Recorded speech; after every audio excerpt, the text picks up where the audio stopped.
جوانی سے کرتے ہیں، بلکہ ارے جو بوڑھے جوانی سے عبادت کرتے ہیں ان بوڑھوں کی تو اللہ کی یہاں عزت اتنی ہے کہ اگر جوانی کے اندر وہ 100 رکعت نفل پڑھتا تھا یا 10 رکعت نفل پڑھتا تھا یا 2 رکعت نفل پڑھتا تھا، اب بڑھاپے میں کمزوری کی وجہ سے نفل پڑھ نہیں پاتا تو اللہ اس بوڑھے کی اتنی عزت کرتا ہے۔ اللہ فرشتوں سے کہتے ہیں میرے فرشتوں جوانی میں تو خوب عبادت کرتا تھا، اب بڑھاپا میں نے دیا ہے، کمزوری کی وجہ سے کر نہیں پا رہا ہے، کرتا نہیں ہے لیکن جوانی میں کیا کرتا تھا، بڑھاپے کی وجہ سے کر نہیں پا رہا ہے، لیکن اب اس کو نہ کرنے کے نیکی مطلب یعنی نہ کر رہا ہے تو اس کے ثواب کو دکھنے میں کوتاہی مت کرنا۔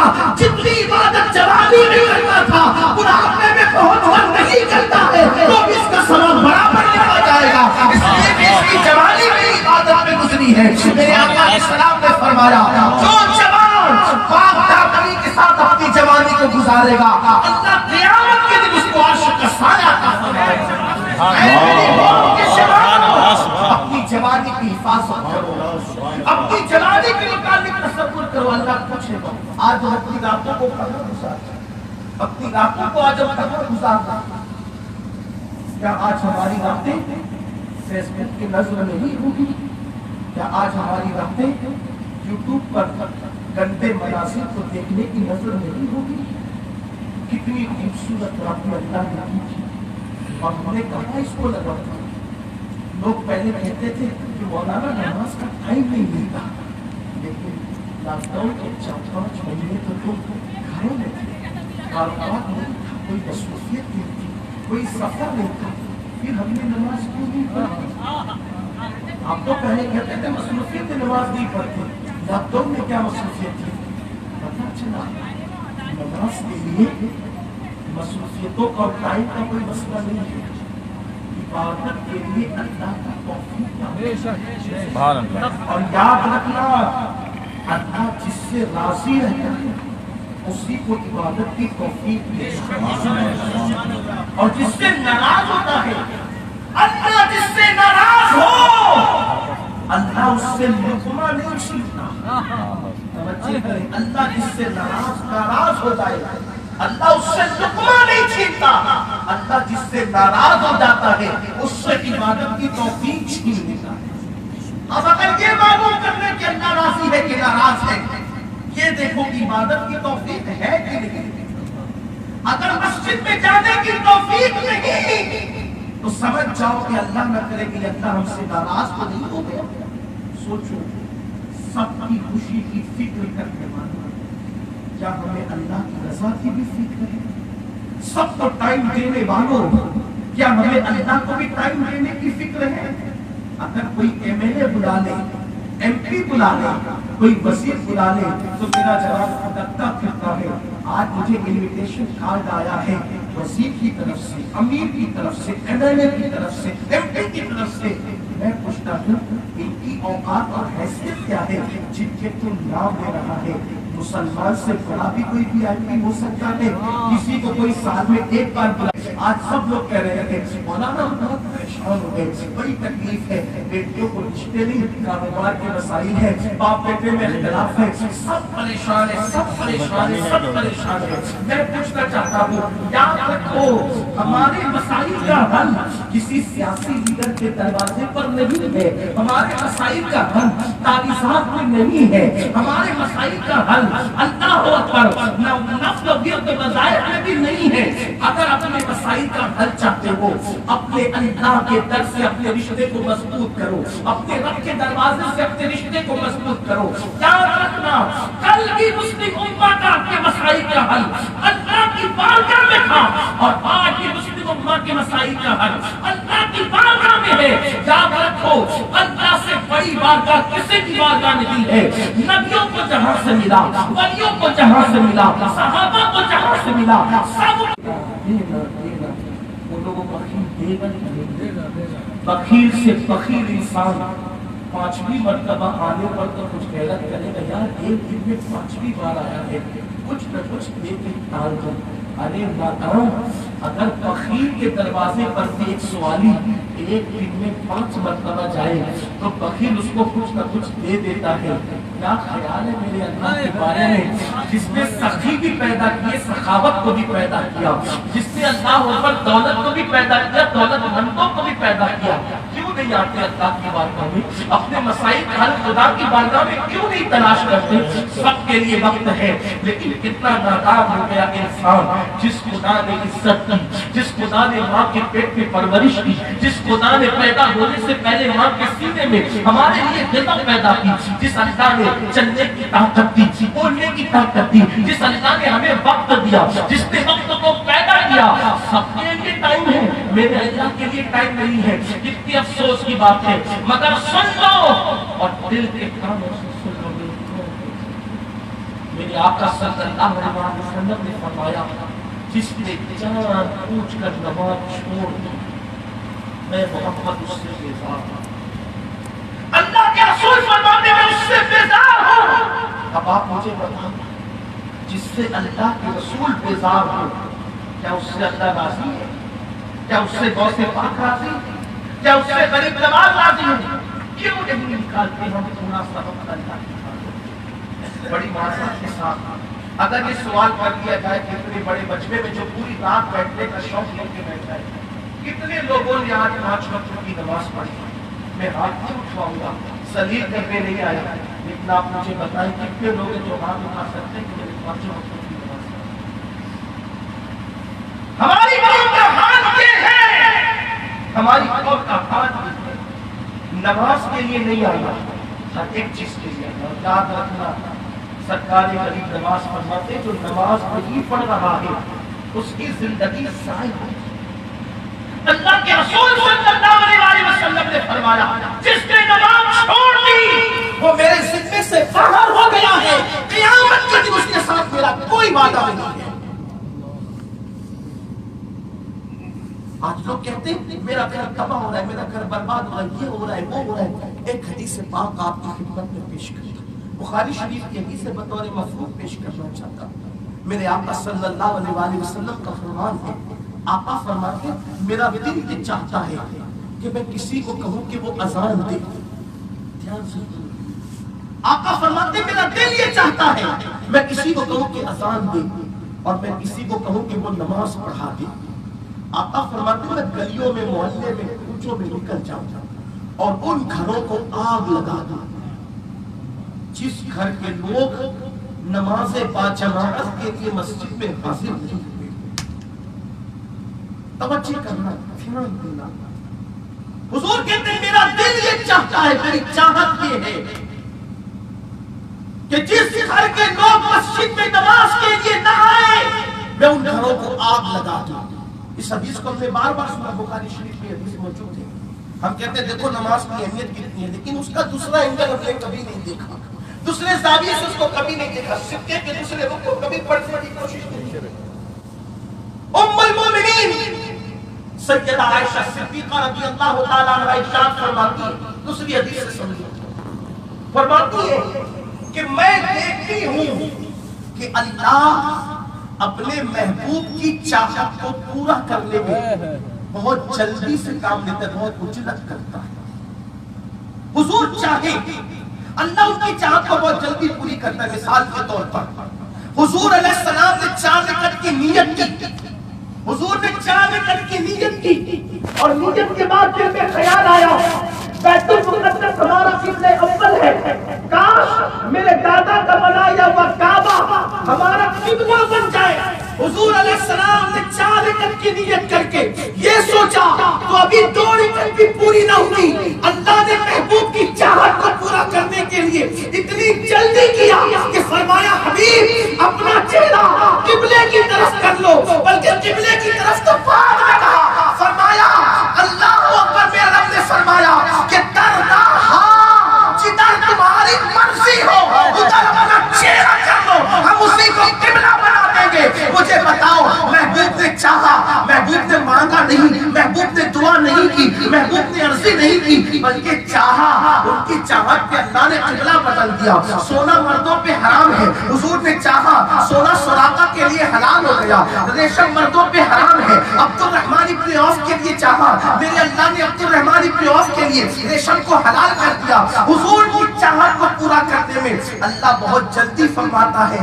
اب سنو، آقا فرماتے میرا دل یہ چاہتا ہے کہ میں کسی کو کہوں اذان دے، کسی کو نماز پڑھائے اور ان کے گھروں کو آگ لگا۔ رحمت للعالمین کی شان نہیں کہ وہ کسی کے گھر کو آگ لگائے، وہ تو دشمن کے گھر کو بھی آگ میں نہیں دیکھنا چاہتے، مگر دکھتی نہیں، آگ لگی مگر دکھتی نہیں، سب جل رہے، محسوس کر رہے، سمجھ نہیں رہے کون سی آگ؟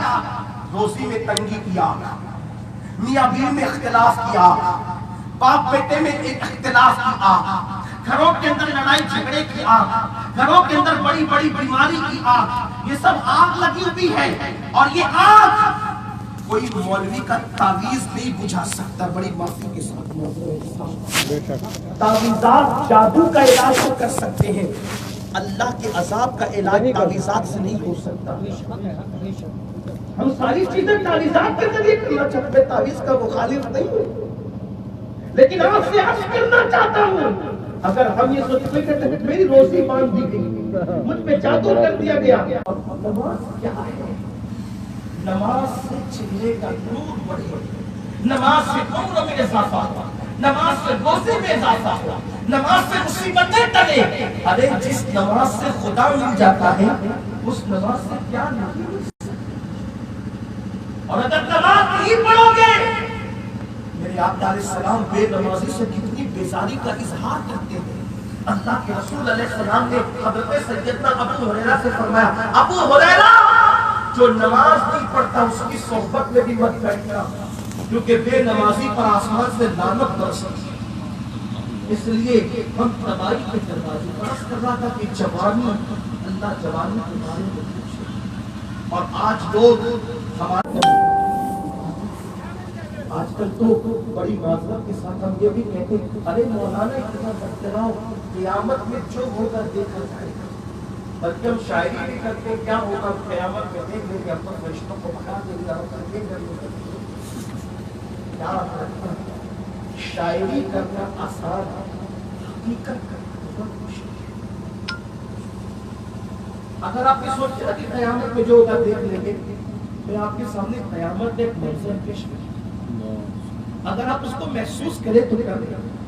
سیدنا عمر بن خطاب رضی اللہ تعالیٰ عنہ، مجھے نہیں پتا کہ مظفر پور کے قریب اس علاقے کے لوگ کیسے اس گفتگو کو پسند کرتے ہیں، لیکن میں آپ کے سامنے اپنے اندر کوئی ایسی صلاحیت کی بات کر کے میں نے لطیفہ بول کر کیا میں کامیابی تمہارے پاس ہے؟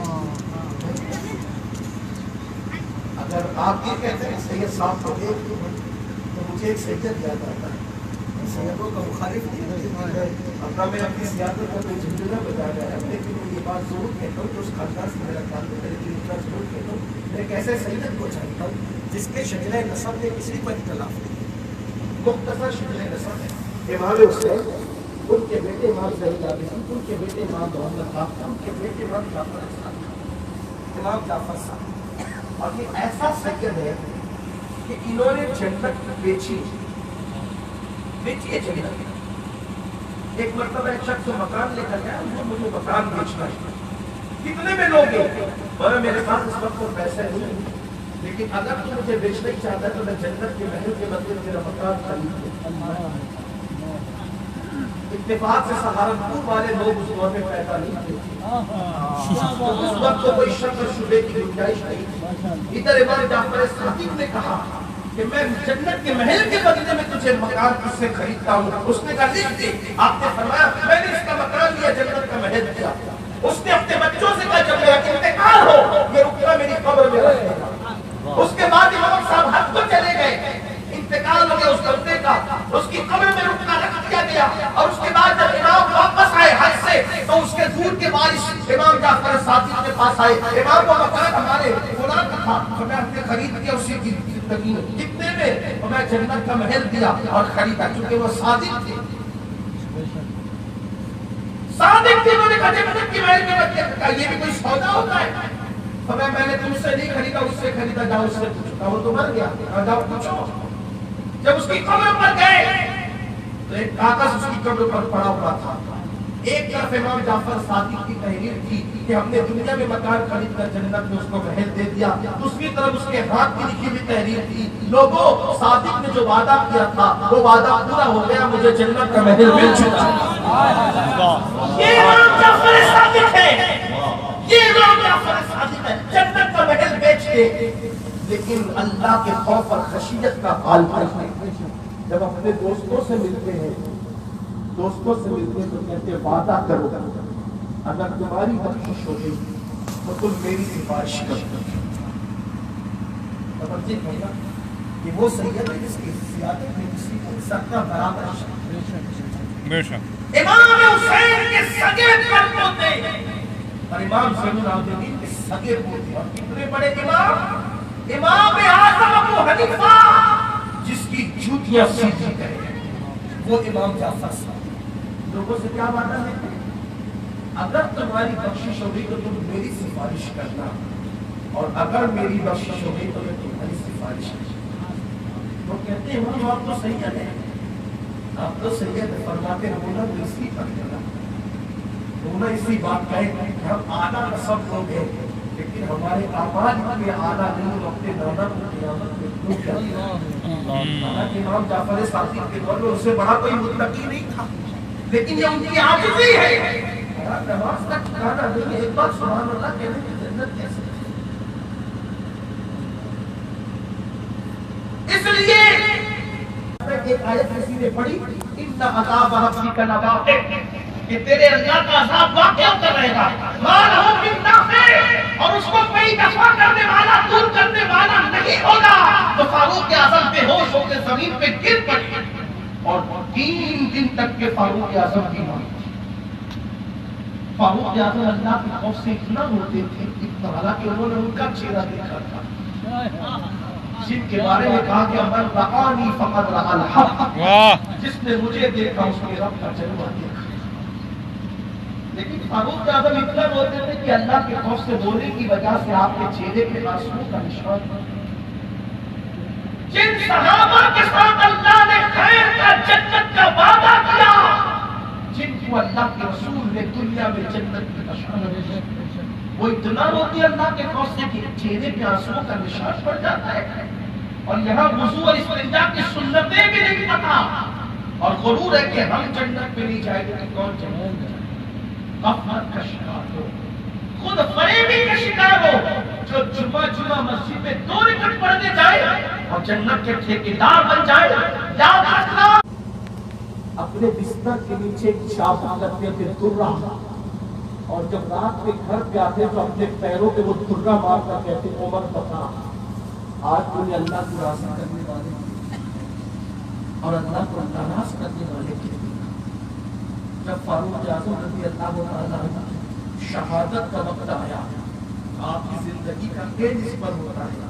وہ عمر جس نے 3 بر اعظموں کے اکیلے رکھے, وہ عمر جن کے دور میں اتنی فتوحات ہوئی کہ اتنی فتوحات کسی خلیفہ کے دور میں نہیں ہوئی. جب فاروق اعظم شہید ہونے لگی تو آپ نے اپنے بیٹوں سے کہا, اے میرے بیٹوں, تم نے زندگی بھر میری بات مانی ہے, ذرا آخری مرتبہ میری بات مان لو, تم میرے فرمانبردار کہلاؤ گے. بیٹوں نے کہا ابا بولیے کیا کرنا ہے. فرمایا مجھے چارپائی کو اتار کر زمین پہ ڈال دیا. بیٹوں نے باپ کے حکم پر عمل کرتے ہوئے زمین پہ ڈال دیا. فاروق اعظم زمین پر مٹی پر اپنا چہرہ رگڑ کر روتے ہوئے کہتے ہیں کہ اللہ عمر کو بخش.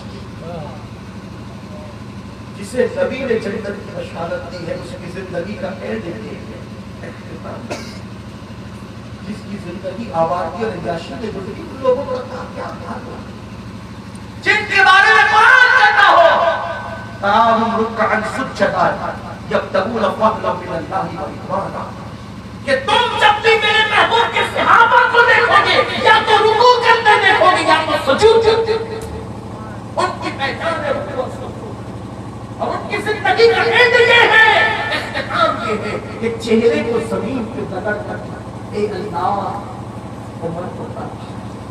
لوگوں نے یہ کیفیت دیکھی تو کہنے لگے امیر المومنین آپ نے تو اس موت کا بڑا فائدہ کیا, آپ کے ذریعے سے 3 بندے اعظموں پر اسلام کی حکومت قائم ہو گئی، شام اور ایران آپ کی وجہ سے فتح ہو گئے، آپ نے جتنی خدمت کی کس کے حصے میں آیا؟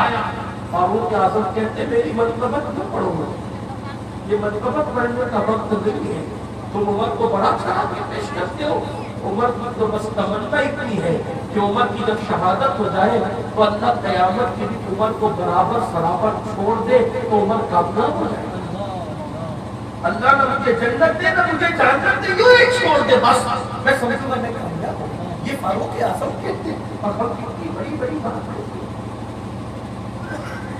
وہ کون سا گناہ ہے جو ہماری زندگی میں نہیں؟ حرام کے لقمے ہم کھائے، حرام و حلال میں تمیز نہ کرے، عورتوں پہ بدنظری کرے، بدنگاہی کرے، مسجدوں کو ویران کرے۔ کہتے ہیں کہ آپ مجھے ایسی باتیں سنا جس میں میرے دل کرنا پڑتا ہے، کتاب آباد پڑھتے امیر المومنین اپنی آسمانی دوسری کتابوں میں جو بات پڑھی ہے کہ جب قیامت کے دن جہنم لائی جائے گی، قیامت کے دن جہنم، تو جہنم قیامت کے دن اس شان سے لائی جائے گی کہ جہنم کے منہ میں 70,000 لگام دی جائے گی، جیسے کسی اونٹ کو، بچڑے کو، جانور کو کیسے رسی ڈال کر کے لایا جاتا ہے، ویسے جہنم کے منہ میں 70,000 لگام ڈال کر فرشتے جہنم کو کھینچ کر کے لائیں گے، تو جہنم کے شعلے اوپر اٹھے، اس کی شرح جہنم کی آگ اوپر اٹھے، تو اس کی اٹھتی ہوئی آگ کو دیکھ کر گنہگار مجرم پاپیوں کا جو حال ہوگا وہ تو ہوگا پوچھے گا، کہتے ہیں جو انبیاء کرام ہیں اللہ کے نبی ہیں ان کی کیا شان ہوگی وہ جہنم دیکھ کر۔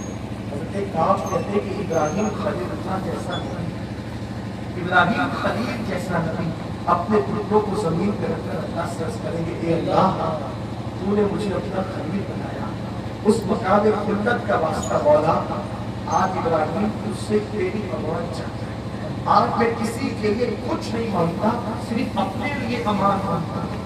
اگر آپ مسجد بنا کے سوچتے ہیں کہ میں جنت میں جاؤں گا تو کون جائے گا؟ اے اللہ تو نے مجھے طور پر بلا کر مجھ سے جو پیاری پیاری گفتگو کی تھی، من جانب الطور الایمن وقربناه نجیا، اے میرے موسیٰ طور کے دائیں طرف آ تاکہ میں تجھ سے راز کی پیاری پیاری باتیں کروں۔ اے اللہ تو نے مجھے طور پہ بلایا تھا پیاری پیاری باتیں پڑھنے کے لیے، وہ شان کلیمی جو تو نے مجھے عطا کیا تھا مولا، اس شان کلیمی کا واسطہ مولا آج تیرا موسیٰ اپنے لیے امان مانگتا ہے اور آج کسی کے لیے کچھ نہیں مانگتا۔ اور پھر کعبہ احبار کہتے امیر المومنین جب عیسیٰ علیہ السلام اپنے گھٹنے زمین کے رکھ کر اللہ کی بارگاہ میں عرض کریں گے مولا تیرا عیسیٰ جسے تو نے بغیر باپ کے پیدا کلمۃ اللہ اور روح اللہ بنایا، مولا آج تیرا عیسیٰ کسی کے لیے کچھ نہیں، آج میں اپنی ماں مریم کے لیے بھی کچھ نہیں مانگتا، آج میں اپنی ماں مریم کے لیے بھی کچھ نہیں مانگتا، میں تو آج اپنے لیے امان مانگتا۔ آپ مجھے بتاؤ جس دن اللہ کے خلیل